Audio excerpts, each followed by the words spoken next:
Welcome back, everyone. My name is Ryan. This is Ask the Pastor. The internet can send me any question they want, or people in person can send me questions, and they can ask me to answer them on the internet. I have to answer all the questions. That's the game. That's how it works. I got a question today from one of my congregants whose name is Julie, but it is a question by proxy. She actually received the question. Hang on a second. There we go. A little bit more like that. Because she passed the question along from one of her students. Julie teaches preschool. And so she said, this is a question from a 4-year-old. Who made God?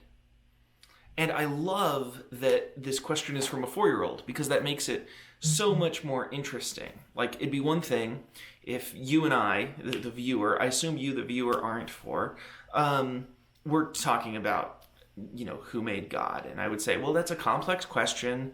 You can watch my complex question video there.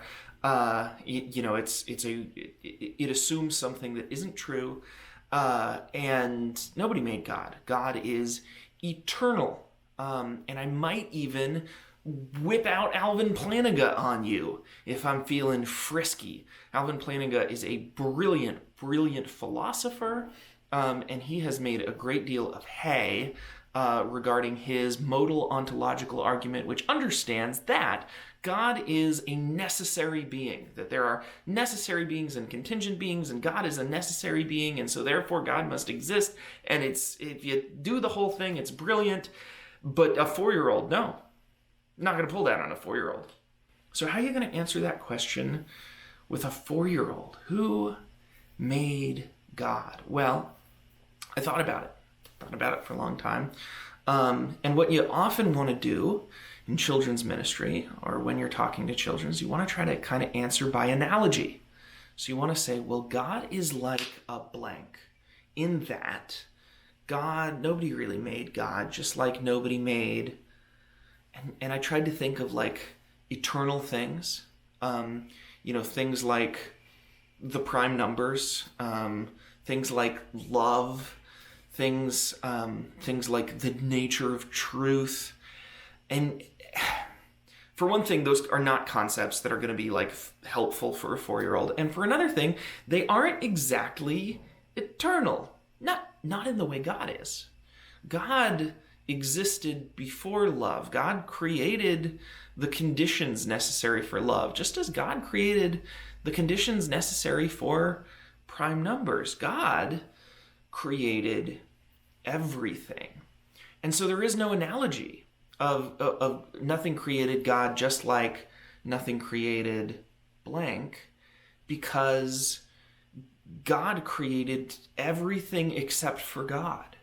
So there's nothing else we can point to. Nothing physical, nothing non-physical, nothing in the world that is like God in its uncreatedness. And I think here's how I would address it if I were given the chance. First of all, I would grab a Bible.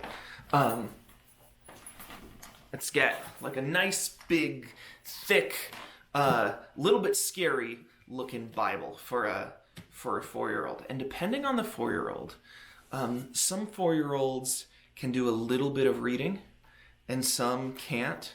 But I think especially if you've got the kind of 4-year-old that's asking these kind of insightful questions, I think they can probably do just a little bit of reading. And I think it'll be very, very special if they can read it for themselves. I would turn to Genesis 1:1, and I'd ask them to read just the first 4 words. I'd say, can you read 4 words? What's the first word on that page? Okay. And then they'll read with me. And so what's it say? It says, in, we know that word, right? In the, okay, and then we've got a big word, sound it out. Beginning God. In the beginning, God. God was in the beginning. That's all we have to read. I know there's a lot of words in this book, but we're only going to do the first 4 for right now. In the beginning, God was doing something. He was there in the beginning. God in the beginning. God, what it'll eventually say is, created the heavens and the earth. That even before God created the heavens and the earth, God in the beginning. God was there at the very beginning and nothing else. Nothing high or low or far or near or big or small, nothing else in creation is like God, because everything in creation is in creation. God created creation. Nothing created God. It's a deep question and it's a deep thing to ponder, but I don't think kids are stupid. They just don't have context. And so to think about those big things and to have their eyes get wide and to have them not fully understand and say, well, then I've got some other questions. Who created Susie? That's great. That means we're doing good work. That means we're doing good children's ministry. So I hope that helps. Of course, I'm not a children's minister. I'm a grown-up minister.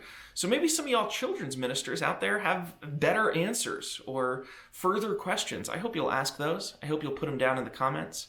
If you've got another question that is totally unrelated to who made God, you can ask that question. I will make a video for you.